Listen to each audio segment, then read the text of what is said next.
জহুরুন নবুয়তের পরে, কামালিয়তের পরে রাসূলুল্লাহ সাল্লাল্লাহু আলাইহি ওয়াসাল্লাম একবারই হজ পালন করেছেন, যেটা বিদায় হজ।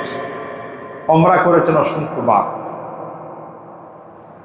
আর উমরা পালন করার জন্য রাসূল কারীম সাল্লাল্লাহু আলাইহি ওয়াসাল্লাম একবার ৬ষ্ঠ হিজরিতে সফর রওনা হয়েছিলেন। সে উমরাকে বাধাগ্রস্ত করে দিয়েছিল হুদাইবিয়া নামক প্রান্তরে মক্কার কুরাইশরা, কাফেররা। সেখান থেকে বাধাগ্রস্ত হয়ে রাসূল কারীম সাল্লাল্লাহু আলাইহি ওয়াসাল্লাম 10 বছরের যে শান্তি চুক্তি করেছিলেন, সন্ধি চুক্তি করেছিলেন, মক্কার কাফেররা যে চুক্তিতে রাসূলুল্লাহ সাল্লাল্লাহু আলাইহি ওয়াসাল্লামকে বাধ্য করেছিল, অত্যন্ত অসহনীয় জুলুম, একটি মানবিক নির্যাতনের, মানসিক নির্যাতনের একটি অনেকগুলি চুক্তি তারা জোর করে বাধ্য করে আল্লাহ রাসূল সাল্লাল্লাহু আলাইহি ওয়াসাল্লামের কাছ থেকে আদায় করেছে। মনে করেছিল যে মক্কার কাফেররা সফল হয়ে যেতে পারবে, কিন্তু সফলতা এত সহজ নয়। ওরা মনে করছিল যে মুহাম্মদ সাল্লাল্লাহু আলাইহি ওয়াসাল্লামকে আমরা ধোঁকা দিব, 10 বছরের মধ্যে আমরা মুহাম্মদ সাল্লাল্লাহু আলাইহি ওয়াসাল্লামকে মক্কায় ঢুকতে দিব না, তাকে অপদস্থ করব, এর মধ্যে তার সমস্ত মিশনকে ধ্বংস করে দেব। এটা ছিল তাদের এই চুক্তির একটি বিশেষ উদ্দেশ্য। আল্লাহ রাব্বুল আলামিন তাদের এই চুক্তিটাকে এমনভাবে ভণ্ডুল করে দিয়েছেন, তারা নিজেরাই 2 বছরের মাথায় যখন চুক্তিকে ভঙ্গ করে ফেলল, শর্তগুলি যখন নাকি তারা ভঙ্গ করল, আর রাসূল কারীম সাল্লাল্লাহু আলাইহি ওয়াসাল্লাম তাদের সন্ধি চুক্তি ভঙ্গের কারণেই 8ম হিজরিতে মক্কাতুল মুকাররমা বিজয়ের জন্য আল্লাহ রাসূল সাল্লাল্লাহু আলাইহি ওয়াসাল্লাম নিজেই সাহাবায়ে কেরাম সহ মক্কা আগমন করলেন, আর মক্কা বিজয় হল। রাসূলের যে স্বপ্ন ছিল যে মক্কাতুল মুকাররমা অবস্থান করা, হজ পালন করা, উমরা পালন করা, সেটা তিনি এবছর করেননি। তিনি পরবর্তী বছর হজের জন্য হযরত আবু বকর রাদিয়াল্লাহু আনহু পাঠিয়েছেন 9ম হিজরিতে। আর 10ম হিজরিতে রাসূলুল্লাহ সাল্লাল্লাহু আলাইহি ওয়াসাল্লাম সাহাবায়ে কেরামদের বিশাল জামাত নিয়ে 1.25 লক্ষ সাহাবায়ে কেরামদেরকে নিয়ে রাসূল বিদায় হজ পালন করছিলেন মক্কাতুল মুকাররমায়। আর সেই হজটাই হচ্ছে ইসলামের ইতিহাসে এবং গোটা পৃথিবীর মানব সম্প্রদায়ের জন্য এমন একটি মেসেজ, এমন একটি মাইল ফলক। সে বিদায় হজকে যদি কেউ অনুসরণ করে, রাসূলুল্লাহ সাল্লাল্লাহু আলাইহি ওয়াসাল্লামের সেই ভাষণগুলি যদি কেউ অনুসরণ করে, তাহলে সে মানুষ ইসলাম থেকে বিমুখ থাকতে পারে না, ইসলামের উপর আঙ্গুল তুলে কথা বলতে পারে না, এবং ইসলামকে অমানবিকভাবে অনধিকার চর্চায় লিপ্ত হতে পারে না। এতগুলি স্পষ্ট বার্তা রাসূলুল্লাহ সাল্লাল্লাহু আলাইহি ওয়াসাল্লাম বিদায় হজে গোটা বিশ্ববাসীর জন্য দিয়েছেন। শুধুমাত্র মুসলিম নয়, গোটা পৃথিবীবাসীকে লক্ষ্য করে মুহাম্মদ সাল্লাল্লাহু আলাইহি ওয়াসাল্লাম পৃথিবীর সর্বশ্রেষ্ঠ ভাষণ দিয়েছিলেন। জোরে করে আল্লাহু আকবার।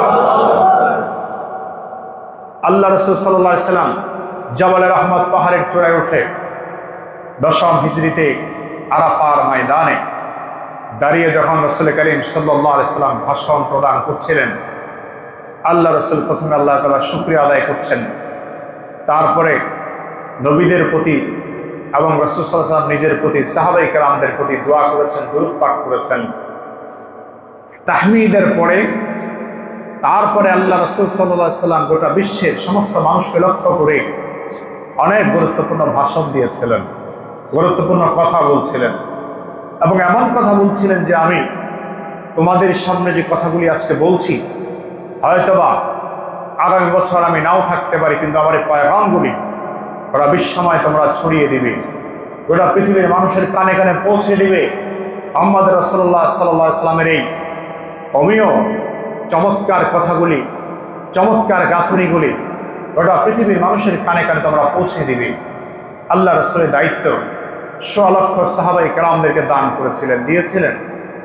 এবং রাসূল কারীম সাল্লাল্লাহু আলাইহি ওয়াসাল্লাম সে ভাষণে যা উদ্ধৃত করেছেন, তার মধ্যে অন্যতম যে বিষয়গুলি ছিল যে গোটা পৃথিবীর মুসলিমরা হচ্ছে পরস্পর ভাই ভাই, তোমরা কেউ কারো উপর রক্তপাত করো না, অবিচার করো না, জুলুম করো না, অন্য ধর্মের মানুষকে গালি দিও না, এমনকি তোমরা অন্য ধর্মের মানুষের প্রতি আক্রোশ রাখবে না, অন্য ধর্মাবলম্বীদের পূজা, গির্জা, প্যাগোডাকে আক্রমণ করবে না, দেবদেবীকে আক্রমণ করে গালি দিবে না।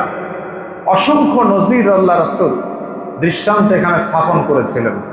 এমনকি রাসূল করিম সাল্লাল্লাহু আলাইহি ওয়াসাল্লাম মানবতার শ্রেষ্ঠ উপহার দিয়েছিলেন, আজ থেকে বংশে বংশে মারামারি, কাটাকাটি, রক্তপাত নিষিদ্ধ করে দিলাম। আজ থেকে বংশে বংশে দ্বন্দ্ব বন্ধ করে দিলাম। আজ থেকে সুদের কথাকে আজীবনের জন্য বিলুপ্ত ঘোষণা করে দিলাম। আজ থেকে মানুষ হিসাবে মানুষের উপর জুলুম করাকে নিষিদ্ধ ঘোষণা করলাম। আজ থেকে একে অপরকে রক্তপাত নিয়ে, মারামারি নিয়ে, বংশ পরস্পরায় যে ঝগড়াপাত হতো, রক্তপাত হতো, সেটাকে হারাম ঘোষণা করে দিলাম।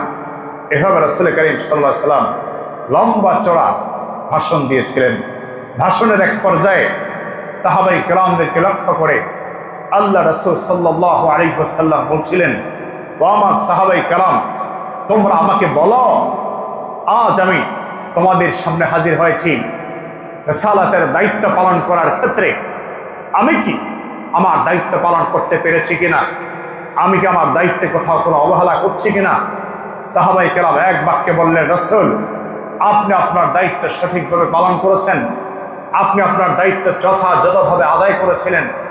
আল্লাহ রাসূল সাল্লাল্লাহু আলাইহি ওয়াসাল্লাম সঙ্গে সঙ্গে আল্লাহর হাবিব সাল্লাল্লাহু আলাইহি ওয়াসাল্লাম শাহাদাত আঙ্গুলকে আসমানের দিকে উঠিয়ে বললেন, আল্লাহুম্মা শাহাদ, আল্লাহুম্মা শাহাদ, আল্লাহুম্মা শাহাদ, তিনবার বলছিলেন, ও আল্লাহ, আমার তাওহীদ এবং রিসালাতের দায়িত্ব আদায়ের ক্ষেত্রে আমার সাহাবায়ে কেরাম আমাকে সাক্ষী দিচ্ছে, আমি তাদের দায়িত্ব, আমার উপর আরোপিত দায়িত্ব আমি সঠিকভাবে পালন করেছি।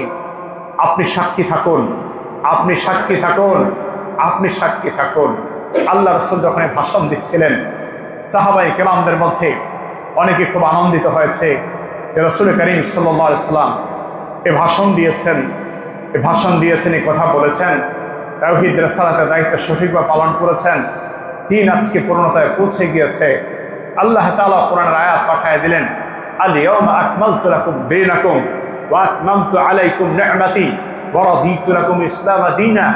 আমি আল্লাহ আকমালতু, পরিপূর্ণ করে দিয়েছি, আকমালতু লাকুম দীনাকুম, তোমাদের জীবন বিধান দিনকে আমি আল্লাহ তোমাদের জন্য পরিপূর্ণ করে দিয়েছি, এবং ওয়া রাদিতু লাকুম ইসলাম দীনা, তোমাদের জন্য দ্বীন হিসাবে, ধর্ম হিসাবে আমি আল্লাহ পাক পছন্দনীয় ধর্ম ইসলামকে মনোনীত করে দিলাম।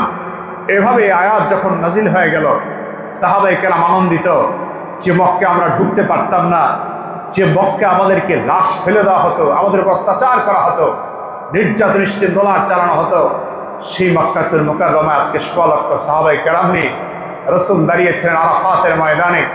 কেউ কেউ আনন্দিত হয়েছে। সাহাবায়ে কেরামদের মধ্যে একজন বয়োজ্যেষ্ঠ সাহাবী হযরত আবু বকর সিদ্দিক রাদিয়াল্লাহু তাআলা আনহু গুমড়িয়ে গুমড়িয়ে কাঁদতে আরম্ভ করলেন। সাহাবায়ে কেরাম তার পাশে গিয়ে প্রশ্ন করলেন, আবু বকর, আপনি কাঁদছেন কেন? ইসলাম আল্লাহ পূর্ণতায় পৌঁছে দিয়েছে, আপনি কাঁদেন কেন? হযরত আবু বকর সিদ্দিক বলছে, ইসলাম যখন পরিপূর্ণতায় পৌঁছে গেছে, রাসূল যখন সাক্ষী দিয়েছে, আল্লাহ তাআলা দ্বীনকে পরিপূর্ণ করে দিয়েছে, আল্লাহর কাছে আল্লাহ তাআলার রাসূল সাক্ষ্য পেশ করেছে, আমাদের মাধ্যমে সাক্ষ্য নিয়েছে, সুতরাং আমার কাছে যেটা স্পষ্ট মনে হয়, রাসূল করিম সাল্লাল্লাহু আলাইহি ওয়াসাল্লামের জীবনের সর্বশেষ সময়গুলি চলে এসেছে। আল্লাহ রাসূল হয়তো আর বেশি দিন আমাদের মাঝে বেঁচে থাকবে না, আল্লাহ রাসূল চলে যাবেন, রাসূলের কাজ সমাপ্ত হয়ে গেছে, রাসূল আর আমাদের কাছে চিরদিন থাকবে না, বেশি দিন থাকবে না। এই মর্ম কথাগুলি, বেদনাদায়ক দৃশ্য যখন আমার চোখের সামনে ভেসে উঠেছে, আমি আবু বকর হাসতে পারি না, আমার চোখ থেকে অঝোর ধারায় পানিগুলি নির্গত হচ্ছে। আল্লাহ রাসূল চলে যাবে, যে নামাজ রাসূলের পিছে আদায় করতাম, সে নামাজে আর রাসূলকে খুঁজে পাওয়া যাবে না।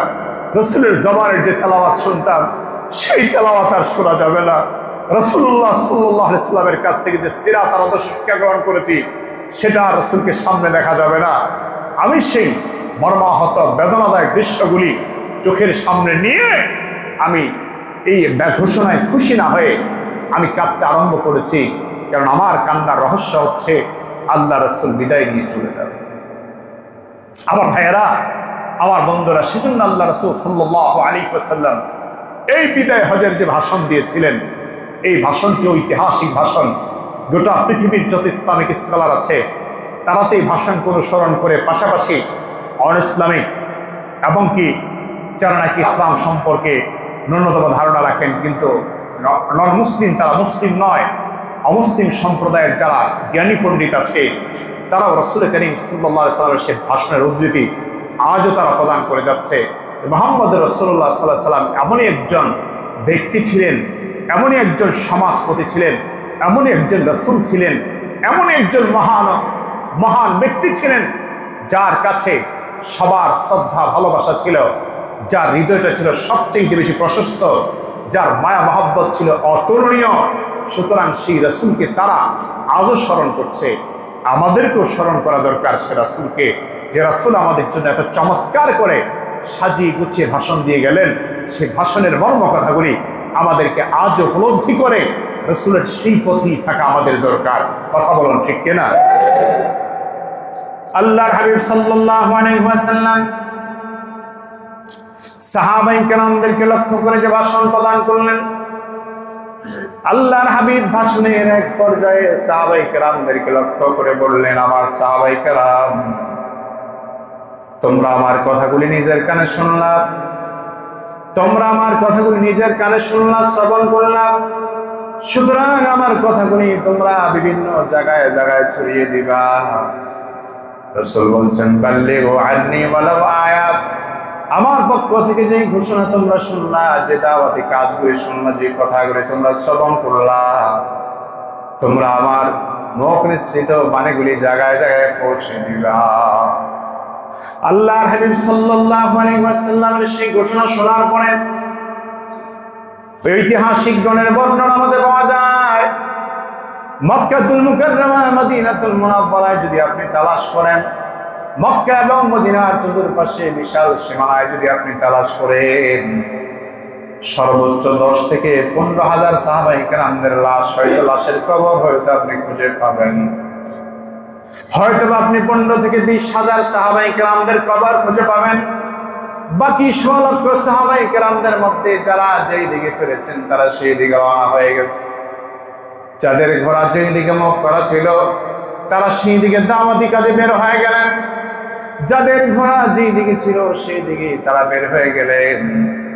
এই জন্য ঐতিহাসিকদের গবেষণায় বলে রাসূলুল্লাহ 16 লক্ষ সাহাবায়ে কেরামদের লাশ মক্কা আর মদিনায় পাওয়া যায় না, বরং তাদের লাশের কবর যদি খুঁজতে হয় সারা পৃথিবীর বিভিন্ন প্রান্তে প্রান্তে সাহাবায়ে কেরামদের লাশের কবর আপনি খুঁজে পাবেন। সুবহানাল্লাহ।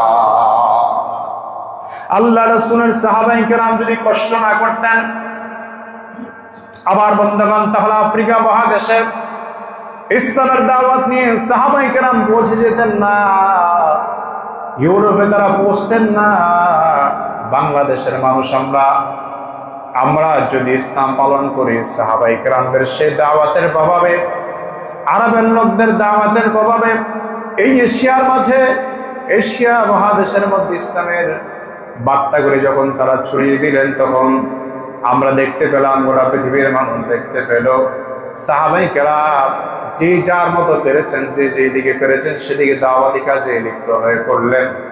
এই জন্য কোনো সাহাবায়ে কেরামদের কবর এমন জায়গায় আছে অনেক মানুষ জানে না, সে জায়গায় সাহাবায়ে কেরামদের লাশ আছে, সাহাবীর কবর আছে, সাহাবীর লাশ সে জায়গায় আছে।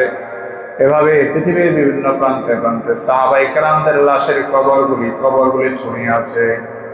কারণ সাহাবায়ে কেরাম আল্লাহ রাসূলকে পাই টু পাই অনুসরণ করেছেন। আল্লাহ নবী বললেন, আমার সাহাবায়ে কেরাম, তোমাদের জন্য আমার পক্ষ থেকে বিশেষ বার্তা হলো, তারাক্তু ফীকুম আমরাইন, আমি রাসূল থাকবো না, আমি রাসূল করে যাচ্ছি। আমি রাসূল আজকে ভাষণ দিলাম, আমি নবী হয়তো আগামী বছর তোমাদের সামনে এভাবে ভাষণের জন্য দাঁড়াতে পারবো না। সুতরাং তোমরা আমার বিদায়ের পরে আমি রাসূল তোমাদেরকে বিশেষভাবে স্মরণ করিয়ে দিচ্ছি, তারাক্তু ফীকুম আমরাইন, আমার পরে তোমরা যা অনুসরণ করবে, যা তোমাদের জন্য রেখে গেলাম, সেটা হলো 2টা চমৎকার বিষয় তোমাদের জন্য রেখে গেলাম। আর এই 2টা বিষয় এমন চমৎকার বিষয় লান তাদিল্লু লা তামাসসাকতুম বিহিমা, 2টা বিষয় যতদিন পর্যন্ত তোমরা আঁকড়ে ধারণ করতে পারবে ততদিন পর্যন্ত তোমাদেরকে কেউ পদদস্ত করতে পারবে না, পদস্খলন ঘটাতে পারবে না। তোমাদের মর্যাদা কেড়ে নিতে পারবে না, তোমাদের সম্মান কেড়ে নিতে পারবে না, ইজ্জত কেড়ে নিতে পারবে না। তোমাদের মাথার উপরে কেউ তোমাদেরকে আঘাত করতে পারবে না, কেউ তোমাদেরকে পদস্থ করতে পারবে না, কেউ তোমাদেরকে বেয়াজ্জতি করতে পারবে না। সেই দুইটা জিনিস হলো, একটা হলো কিতাবুল্লাহ, একটা হচ্ছে আমি তোমাদের মাঝে যা রেখে গেলাম, একটা হলো কিতাবুল্লাহ, আল্লাহর কিতাব তোমাদের মাঝে রেখে গেলাম। আর দুই নাম্বার হলো সুন্নাত রাসূলিহি, আল্লাহ রাসূলের যে সুন্নাতগুলো তোমাদের মাঝে আছে তা তোমরা আঁকড়ে ধারণ করো। পৃথিবীর কেউ তোমাদের উপর মাস্তানি করার সুযোগ পাবে না। দুইটা জিনিস তোমাদের মাঝে রেখে গেলাম, একটা হচ্ছে আমার আল্লাহর কিতাব, আর একটা হচ্ছে আমি রাসূল মুহাম্মদ সাল্লাল্লাহু আলাইহি ওয়াসাল্লামের সুন্নাহ। এই দুইটা জিনিস আঁকড়ে ধরবা, পৃথিবীর কেউ তোমাদেরকে পরাস্ত করতে পারবে। আমার ভাইয়েরা, আরাফার ময়দানের ভাষণের পরে রাসূল করিম সাল্লাল্লাহু আলাইহি ওয়াসাল্লাম যখন নাকি জামরাকে পাথর নিক্ষেপ করার পরে, জামরায় শয়তানকে কঙ্কর নিক্ষেপ করার পরে রাসূল করিম সাল্লাল্লাহু আলাইহি ওয়াসাল্লাম কুরবানি করতে গিয়েছিলেন। এই কুরবানি এটা হচ্ছে হজের কুরবানি। হজের জন্য একটি কুরবানি ওয়াজিব। রাসূল করিম সাল্লাল্লাহু আলাইহি ওয়াসাল্লাম সেখানে হজের কুরবানি আদায় করলেন। আবার বিশেষভাবে রাসূল করিম সাল্লাল্লাহু আলাইহি ওয়াসাল্লাম পবিত্র কুরবানি উপলক্ষে ঈদুল আযহা উপলক্ষে কুরবানি করেছিলেন। হাদিসে পাকের বর্ণনায় পাওয়া যায়, বিভিন্ন সময় রাসূল করিম সাল্লাল্লাহু আলাইহি ওয়াসাল্লাম কুরবানির ঈদে দুইটা করে দুম্বা জবাই করতেন, দুইটা করে দুম্বা। রাসূলকে সাহাবায়ে কেরাম প্রশ্ন করলেন, হুজুর, দুম্বা তো একটি জবাই করলে আপনার কুরবানি আদায় হয়ে যায়, আপনি দুইটা করে দুম্বা কেন জবাই করলেন, কেন জবাই করছেন? আল্লাহ রাসূল সাল্লাল্লাহু আলাইহি ওয়াসাল্লাম জবাবে বলতেন যে একটা দুম্বা আমি রাসূলের পক্ষ থেকে আমি আদায় করছি, কুরবানি করছি, আরেকটা দুম্বা হচ্ছে আমার উম্মতের মধ্যে যারা কুরবানি করতে পারে না, আমি আমার উম্মতের পক্ষ থেকে আদায় করছি। সুবহানাল্লাহ ওয়া বিহামদিহি। আল্লাহ রাসূল সাল্লাল্লাহু আলাইহি ওয়াসাল্লাম উম্মতের জন্য এত দরদী ছিলেন, এত মায়া রাসূলের অন্তরে ছিল। আমার ভাইয়েরা, সেজন্য পবিত্র কুরবানি আমাদের খুব কাছে চলে এসেছে। যারা হজে গিয়েছে আলহামদুলিল্লাহ, তারা তো সেখানে কুরবানি করবেন। তবে বিষয়টি হচ্ছে, যারা হজে যাবেন, হজে যারা গিয়েছে তারা সেখানে আপনার যেহেতু লম্বা সময়ের জন্য যায়, তারা সেখানে মকিম অবস্থায় থাকে। আর মকিম অবস্থায় থাকার কারণে সফরে যারা থাকে, শুধু সফর, কেউ যদি 15 দিনের কম নিয়তে সফরে বের হয়, লম্বা সফরে, তাহলে 15 দিনের কম নিয়তে, তাহলে তার জন্য কোরবানি ওয়াজিব থাকে না। তো যারা 15 দিনের বেশি নিয়তে বের হয় তারা মকিম হয়ে যায়, তাদের জন্য কোরবানি ওয়াজিব হয়ে যায়। তো যারা হজের সফরে থাকেন তারা সেখানে কোরবানি আদায় তো করবেনই, হজের কোরবানি হাদি যেটাকে বলা হয়। আর পাশাপাশি তাদের পক্ষ থেকে এলাকায় যারা থাকে, গ্রামে যারা থাকে, যেক্ষেত্রে তারা ওখানে মকিম হিসাবে আছে, সেজন্য তাদের পক্ষ থেকে কোরবানিটা এখানে আপনি আদায় করতে পারেন। চাইলে তারা ওখানেও আদায় করতে পারবেন, চাইলে আপনি গ্রামে এলাকায় তাদের পক্ষ থেকে আদায় করতে পারবেন, কোনো অসুবিধা নেই।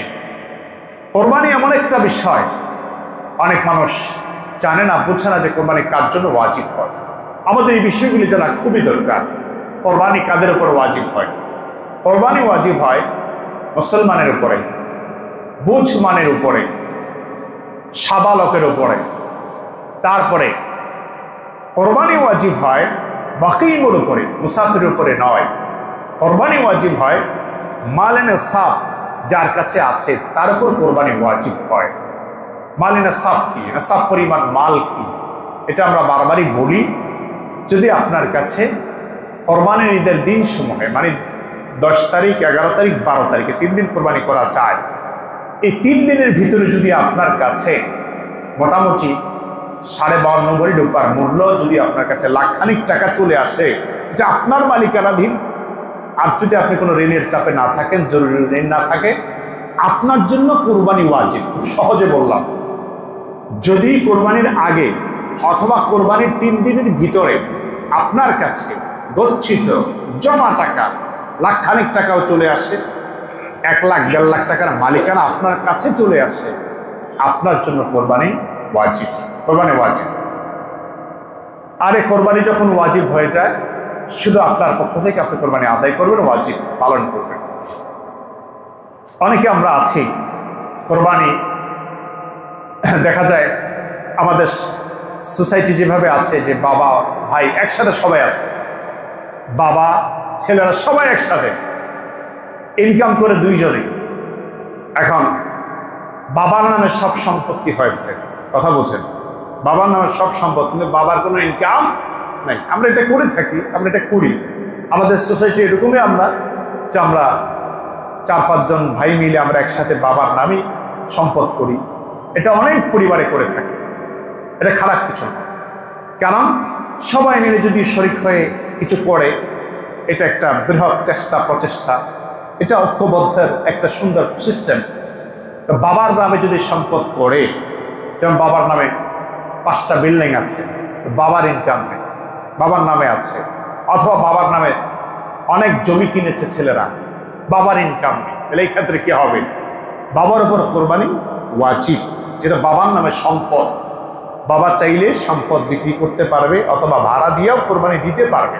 তাহলে এখন সুরতটা কি? এখন ছেলেরা ইনকাম করে, তাহলে যেই ছেলেরা ইনকাম করে উপার্জন করে, সেই ছেলেরা যদি বাবার পক্ষ থেকে কোরবানি আদায় করতে চায়, কথার কথায় পরিবারের ছেলেরা বাবা মিলে আছে মোট 5 জন, ছেলে 4 জন, বাবা 1 জন, কয়জন? 5 জন। এই 5 জনে মিলে যদি কোরবানি দেয়, কেমনে দেয়? 2 ভাইয়ের টাকা, 2 ভাই টাকা দিয়েছে, কথার কথা 50,000 করে 2 ভাই টাকা, অর্থনৈতিক ভালো আছে, তারা 2 ভাই 50,000 করে 1 লাখ টাকা দিয়েছে। বাবা একটা গরু কিনে আপনার কোরবানি দেন, সবার পক্ষ থেকে আদায় করে। এখানে যদি নিদাবি করে নিঃশর্তভাবে তারা দিয়ে থাকে যে আপনারা আদায় করেন, আপনাদের তো ইনকাম নাই, কিন্তু আপনার নামে সম্পদ আছে, আগেও ভাইরা শরীক ছিল বিভিন্ন সম্পদের ক্ষেত্রে, তাহলে আমরা যদি 5 জন আছি, 5 জনের পক্ষ থেকে আপনি কোরবানি দেওয়ার চেষ্টা করেন, কোরবানির জন্য পশু কিনেন। এটা যদি ওই 2 ছেলে নিঃশর্তভাবে বাবাকে টাকাটা দিয়ে দেয়, আর বাবা যদি গরু কিনে সবার পক্ষ থেকে কোরবানি আদায় করে দেয়, সবার কোরবানির ওয়াজিব আদায় হয়ে, তবে নিঃশর্ত হবে। এক সময় করি কি, অনেক সময় ছেলের টাকা আছে বাবার নাই, তো ওয়াজিব হচ্ছে ছেলের উপরে, বাবার উপরে নয়। ছেলে করে কি, যে বাবার নিজের পক্ষ থেকে ক্রেডিটের জন্য অথবা এটা সামাজিক একটি দৃষ্টিভঙ্গির কারণে সে মনে মনে চিন্তা করে আমার নামে কোরবানি হবে, বাবার নামে হবে না, তা তো হয় না। নিজের কোরবানি না করে বাবার নামে কোরবানি আদায় করে দেয়। তো বাবার নামে যেটা আদায় হবে সেটা হবে নফল, বাবার সম্পদ নাই কিন্তু বাবার নামে দিয়েছে, তা আপনার উপর কোরবানি ওয়াজিব ছিল, আপনি আদায় করেন নাই, তাহলে আপনার কোরবানি অনাদায়ী থেকে যাবে। এটা আপনি ভুল করবেন। এরকম ভুল যদি ইচ্ছা করে করে, অবশ্যই সে গুনাহগার হবে। আর যদি না জেনে করে, তাহলে আল্লাহ হয়তো তাকে ক্ষমা করে দিবে, সে আল্লাহর কাছে মাফ চাবে। আমরা মোটামুটি একটা ধারণা পেলাম যে কোরবানি কাদের উপর ওয়াজিব।